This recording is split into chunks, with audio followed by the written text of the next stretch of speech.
La présentation du Seigneur au Temple. On peut voir dans ce texte d'Évangile peut-être deux aspects particuliers. Tout d'abord, les parents de Jésus qui viennent avec l'enfant le présenter au Temple, selon ce que dit la loi, nous dit l'Évangile.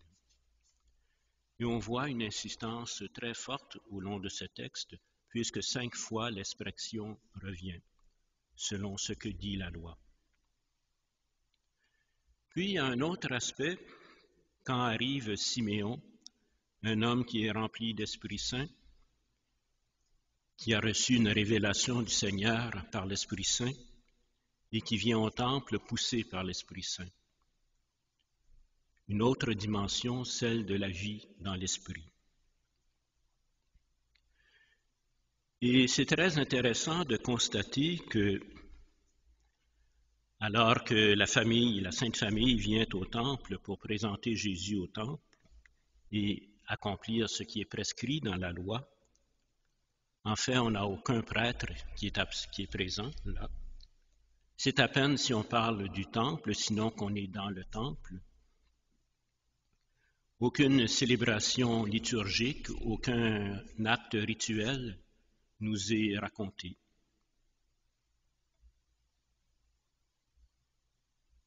En fait, la liturgie est plutôt remplacée par cet accueil par Siméon et par Anne de l'enfant qui est présenté. Et c'est intéressant de voir que la traduction liturgique est très précise ici, contrairement souvent à toutes les autres traductions de la Bible que j'ai consultées. Il est dit que Siméon reçut l'enfant dans les bras, au lieu de le prendre dans ses bras, comme disent les autres traductions. Et c'est vraiment le texte grec dit « reçu ».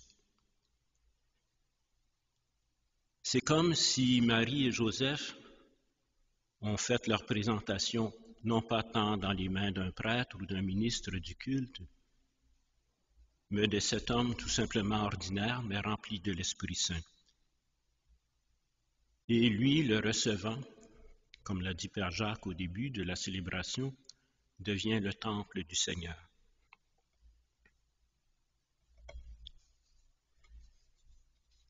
C'est un prophète que ce Siméon, puisqu'il parle au nom de Dieu, tout comme Anne d'ailleurs. Et qu'est-ce qu'un prophète? C'est quelqu'un qui parle au nom de Dieu. C'est un témoin de l'action de Dieu dans le monde.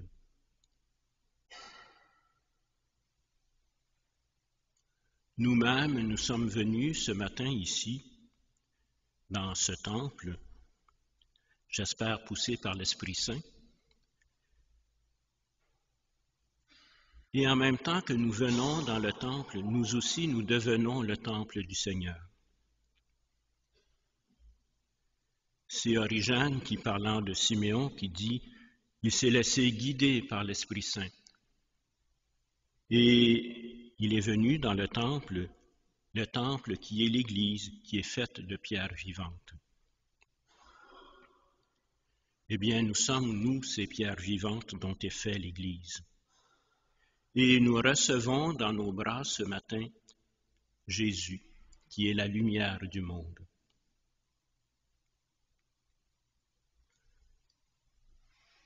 L'offrande que nous présentons, en fait, c'est nous qui la recevons. En tant que baptisés, nous présentons une offrande qui est une offrande que nous recevons et que l'on doit actualiser constamment, à chaque instant, parce que cette offrande-là, c'est notre propre vie qui est présentée au Seigneur. Notre propre vie habitée par la grâce de Dieu, par l'Esprit Saint, notre propre vie éclairée de la lumière du Christ vivant. Et en fait, la liturgie du temple que nous n'avons pas, dont on ne nous a pas parlé dans le texte de l'Évangile, c'est notre vie. Nous sommes tous des liturges. Nous sommes tous des ministres du culte, on pourrait dire. Chacun à notre place, bien sûr, mais tous, en vérité, nous sommes prêtres, prophètes et rois, comme dit une préface de la messe.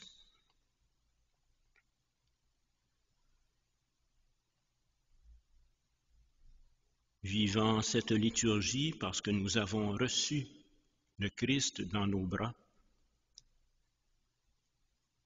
nous devenons des prophètes, nous aussi, des témoins.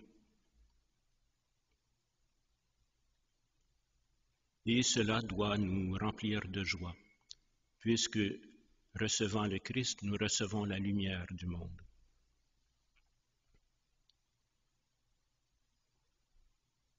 Cette fête de la présentation est aussi la journée mondiale de la vie consacrée.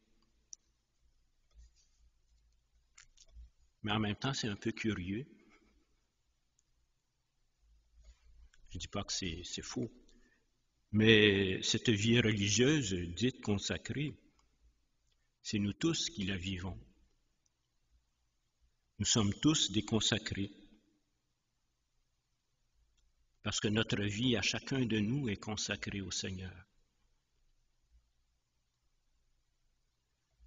Chacun dans nos engagements, nous avons à vivre cette consécration, à recevoir ce don de Dieu pour le présenter en chacun de nous.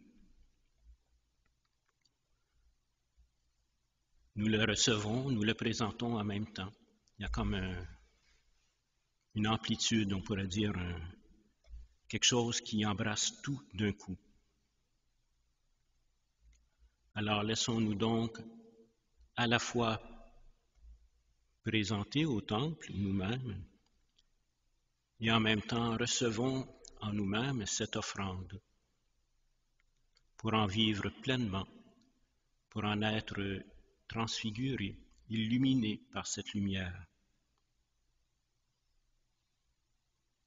Et c'est ainsi que nous accomplissons la loi du Seigneur.